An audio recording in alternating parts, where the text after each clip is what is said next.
Le bilan est désastreux. Ça ne va pas du tout. Ah oui, pourquoi? Ça ne va pas du tout. Les ponts qui sortent de terre, ça a l'air de marcher, non?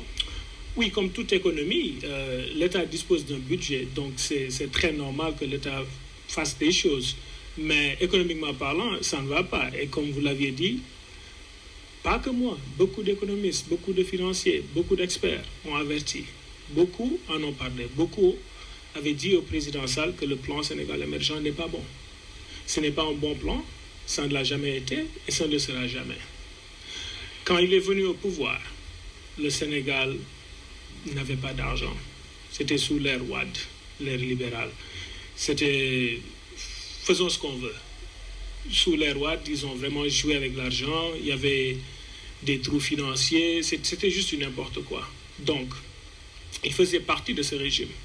Avec ce qui s'est passé à l'Assemblée nationale quand il est sorti, ou bien quand il a été destitué, il avait proposé de la bonne gouvernance. Il avait proposé une croissance, l'emploi. Quand il parlait des jeunes qui étaient défavorisés dans les régions, lui-même faisant partie de ces jeunes à un moment de sa vie, donc il connaît la réalité du terrain, il connaît la réalité de ce que les Sénégalais vivent.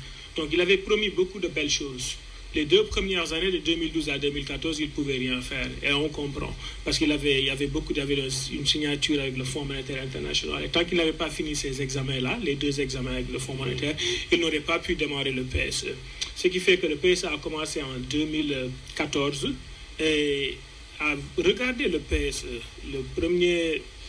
la première phase et la seconde phase, on avait automatiquement compris que c'était un PSE, un plan sénégalais électoraliste.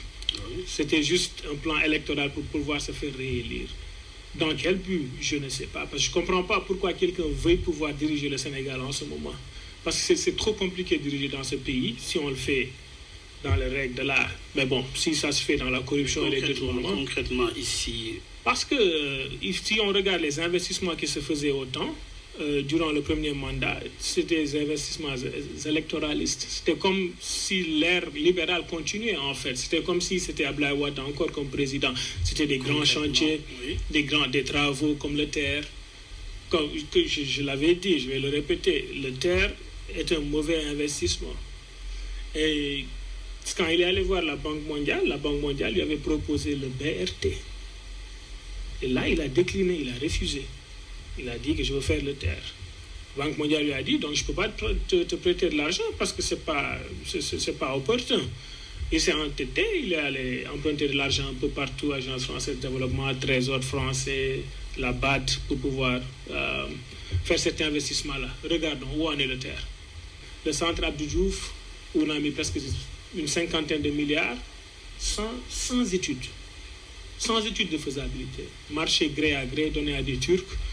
Donc, une arène nationale, il a tout bas, 416 milliards.